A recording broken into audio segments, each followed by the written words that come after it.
So we're going to be looking at different ways to super tune other planet trucks. And today, I'm going to be showing you how you can super tune your cams. So other planet trucks work by having a cam inside that causes it to have a raising center of gravity as it turns. And that's what provides the trucks with their stability. So if we open up one of the trucks, we will find the cam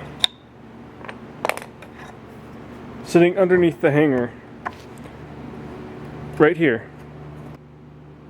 So if we take a look at the hanger and the cam, you can see the way the hanger will rotate on the cam, and that's causing the center of gravity to raise.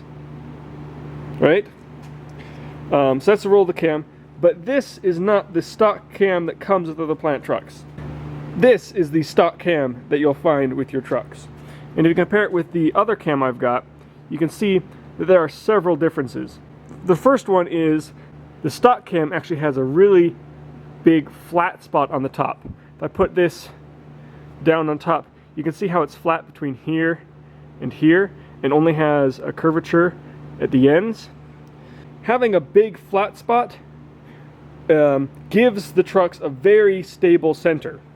It makes it so they're not twitchy, and it's very hard to propagate any sort of speed wobble from it. So it just makes it very, very stable. And that's really good for beginners and people who are trying out these weird trucks for the first time. So that's why it's a good idea for them to be stock. However, the responsiveness and activeness of the truck kind of takes a hit. It kind of makes it a lot harder to go from edge to edge to edge really fast when you have to fight this big old flat spot. You can very easily visualize the effect of the flat spot if I actually just take the cam and put it on upside down. And so if I put it like this, you can see as the hanger rotates on it, the raising center of gravity has a much more drastic effect than it did before. So the flat spot just makes it so it's got a really strong center. So how flat the top of the cam is and how wide the flat spot is going to control how much raising center of gravity there is, as well as just how easy it is to transition from edge to edge. So the other difference between the cams you're going to see, besides just how flat they are and how big the flat spot is how tall the edges are. You can see this one is quite tall and this one is quite short. And that's just how much relief and how much room the hanger has to move. So that's going to control just the maximum amount of lean the board's going to be able to get. So if we take a look at the stock cam and we rotate it, you can see the cam reaches the bottom of the slot about here. So the bottom of the slot is right down here, and the cam reaches the bottom of it about there. Where if we take a look at this cam, it's able to travel a lot farther, there we go, before it reaches the end of its travel. And so this cam will allow the truck to lean more. So with this cam, you'll be able to pivot back and forth between the two extremes a lot faster, making the truck more nimble and agile. You'll also have the ability to lean farther. So you'll have a tighter turning radius with this cam than you ever would with this one. So for anyone who ever feels that they're just not getting enough turn out of their other planet trucks, or they're just not active enough, they're just dull, I recommend modifying the cam. So let's take a look at that process now. So I'm actually going to model the new cam that I'm going to cut after the cams in this truck. So these cams I showed you before, I just made really quickly earlier to approximate what the shape should be like. But the cams in this truck have actually been ridden the longest, and I spent a lot of time on these cams. So they're the ones I'm going to use for my build. So because I've done the shape of these cams so well, even though I've ridden these cams the very longest, they actually show the least amount of wear, even compared to these cams here. You can see this end is all chewed up, whereas this end, it has a little wear, and it's a little chewed up, but you can see it's pretty much still intact on both sides. So I'm using this cam to model the others from. So there's actually a lot of particulars that go into the designing of a good cam. For example, so one of the things is, you see how this angle is sharper than this angle? See, this angle here is about that. So in this cam, it's, the edge comes up at an angle about that. In this cam, see how it's a much shallower angle? More or less, what you're going to want is for this angle to match the degrees of lean that you're going to be getting out of the cam.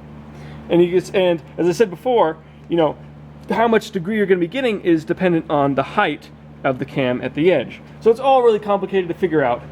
So instead of bothering with all the math behind how you figure that out, I'm just going to tell you that for a cam that comes to a point, you want it to have an angle of about 32 degrees. So once you have the angle that you need figured out, the other element of the cams is, of course, the flat spot. Do you want a really small flat spot? Do you want a really wide flat spot? This flat spot's about this big, this flat spot's about this big, and this cam I showed you earlier, the flat spot is about half as big as it is on this one. So you can have all sorts of different sizes of flat spots, but what you do is you get the flat spot you want, you get the angle you want at the edge, let's say on an angle like that, but then you just kind of make a line and you kind of make a curve to conjoin the two, and that's basically going to be a good enough approximation of the cam profile. And that's basically how you're going to design your cam. However, I already have a cam designed that I want to use, so that's what I'm going to do. So I'm actually just going to trace out this cam and cut it based upon that. So there we go. So I'm going to be including a photocopy of this cam so that you can just trace it out as well. But if you do want to go on and design your own cam from scratch, you can do that too. But you can see we're removing a lot of material, and that changes the characteristics quite a lot. So there's a lot of things you can do to shape the cams. You can use a knife to remove bulk of material, and then you can scrape it on cement.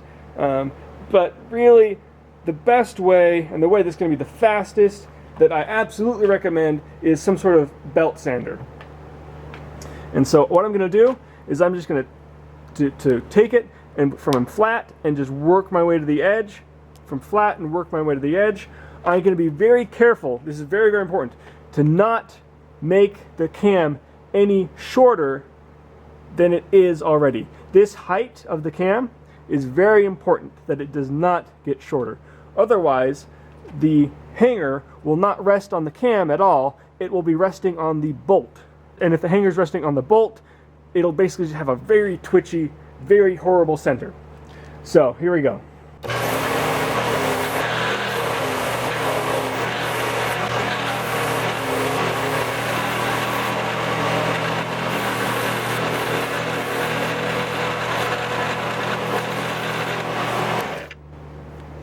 All right, there we go. There's the finished cam. So here is the stock cam. Here's the cam I just made. Here's the one I used the template from. And here's the cam for my other truck. So thankfully, because the cam is made of the soft neoprene, you can really fudge it quite a bit of what the shape is compared to the ideal geometry of it. The really only drawback that you're going to get by having a wonky profile is you're just going to get, you know, a little more wear, particularly the edges. There is one more thing you can do to adjust the flat spot of your cam. If you look in the base plate, you can see it's got the two pins, and those correlate with the two holes in the cam, and they're what hold it in place and keep it from sliding side to side. But if you put something like a couple strips of duct tape between the two pins in the two cams, what it will do is it will bend the cam up like this, reducing your flat spot. It can be a tight fit to get that pin back in if you do that, but that will work and it will reduce the flat spot on your cam.